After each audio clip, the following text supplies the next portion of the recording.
احرام۔ حج کے ارکان میں سب سے پہلا رکن احرام باندھنا ہے۔ احرام پوری امت کے لیے مساوات کا اعلیٰ ترین نمونہ پیش کرتا ہے، اور امیر، غریب، بادشاہ، فقیر سب ایک ہی لباس میں آ جاتے ہیں۔ حج کا ایک اور منفرد پہلو امت کی وحدت اور انسانیت کے ایک خاندان اور برادری ہونے کو نمایاں کرنا ہے۔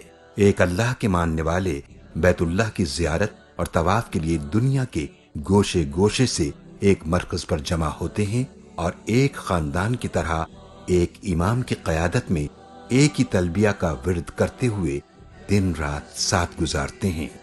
احرام کے لغوی معنی حرام کرنا ہے، کیونکہ احرام کی حالت میں بعض حلال کام بھی حرام ہو جاتے ہیں۔ مقامی میقات پر یا اس سے پہلے حج یا عمرہ کی نیت کر کے صرف 2 چادروں سے جسم کو ڈھانپ لینے کو احرام کہتے ہیں۔ خواتین بطور احرام کوئی بھی لباس جو اسلامی شریعت کے مطابق ہو استعمال کر سکتی ہیں۔ مردوں کے لیے احرام میں 2 سفید چادریں شامل ہیں، جن کو مخصوص انداز میں دوران حج یا عمرہ بطور لباس استعمال کرتے ہیں۔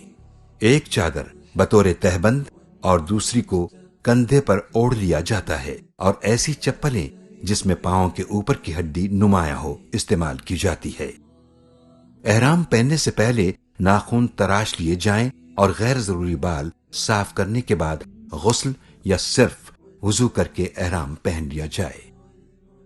فرض نماز کے بعد احرام پہننا مسنون ہے، لیکن اگر فرض نماز کا وقت نہ ہو تو 2 رکعت نفل پڑھ لیے جائیں اور احرام کی نیت کر لی جائے۔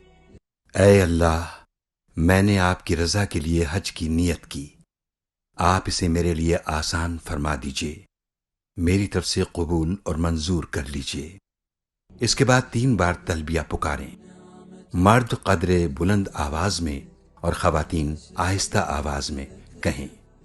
لبیک اللہم لبیک، لبیک لا شریک لک لبیک، ان الحمد والنعمت لک والملک لا شریک لک۔ تلبیہ کے بعد دعا مانگنا مسنون ہے۔ اب احرام کی تمام پابندیاں لاگو ہو جائیں گی۔ احرام کی حالت میں جائز اعمال۔ حالت احرام میں یہ تمام امور انجام دیے جا سکتے ہیں، اور ان سے احرام کی حالت میں کوئی فرق نہیں پڑتا۔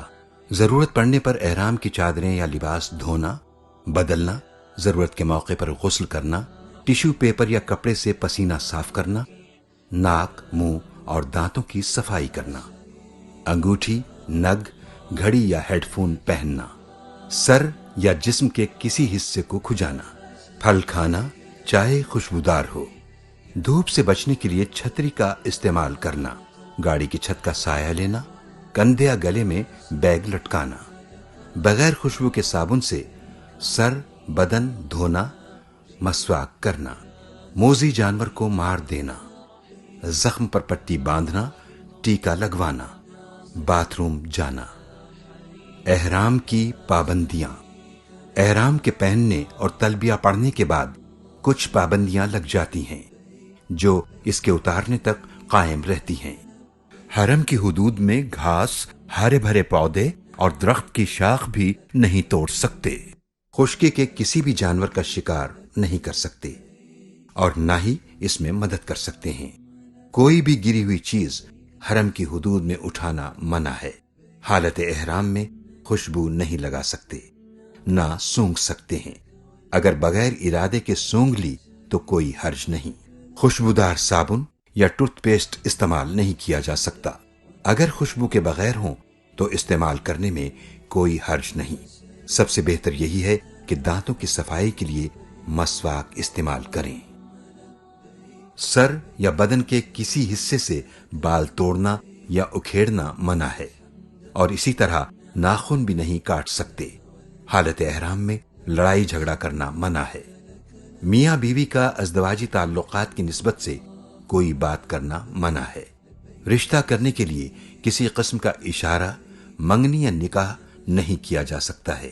مردوں کے لیے سلا ہوا کپڑا پہننا یا ایسی چپل پہننا جس سے پاؤں کی ابری ہوئی ہڈی چھپ جائے منع ہے۔ اسی طرح سر پر ٹوپی پہننا یا کپڑے سے سر یا چہرہ ڈھانپنا یا وگ وغیرہ پہننے کی ممانعت ہے۔ عورتوں کے لیے سر چھپانا ضروری ہے، صرف چہرہ نہ ڈھانکیں، یعنی اس پر کپڑا نہ لگائیں۔